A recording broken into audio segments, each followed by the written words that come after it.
Alright, so you've got your business idea. You've even budgeted like a responsible adult.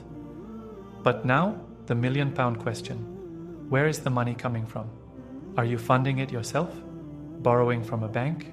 Convincing investors that your idea is the next big thing? Or are you just hoping money magically appears in your account? Spoiler, it won't. Today, we're diving into funding options, because unless you've got a rich uncle who really believes in you, you'll need to figure out how to get the cash to kickstart your business. First up, self-funding, also known as bootstrapping. This means using your own savings, income, or that emergency fund you swore you wouldn't touch. The good news? You're in control. No investors demanding updates, no bank breathing down your neck. The bad news? If things go south, you're the only one taking the hit. So is bootstrapping for you?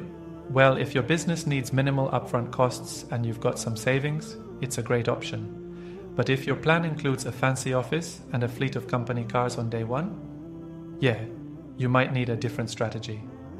Next, we have loans. Now, banks will lend you money, but only if you convince them you'll actually pay it back. And banks, my friends, are not known for being generous risk takers. They want business plans, financial forecasts, and proof that you won't disappear to the Bahamas with their money. The pros? You get the cash you need, and if you repay on time, you build a strong credit profile. The cons? Interest rates, debt pressure, and the stress of remembering loan deadlines. If you're going this route, make sure you actually read the loan terms. Don't just nod and sign. It's not a terms and conditions pop-up on a website. Then we have investors. People who literally put their money where their mouth is. This could be angel investors, venture capitalists, or even family and friends, which, by the way, can be both helpful and risky. You don't want awkward family dinners if things go wrong. Investors can give you a serious cash boost, but they don't just hand out money for fun. They'll want a solid pitch, a clear plan, and a reason to trust you. And in return, they usually want a piece of your business.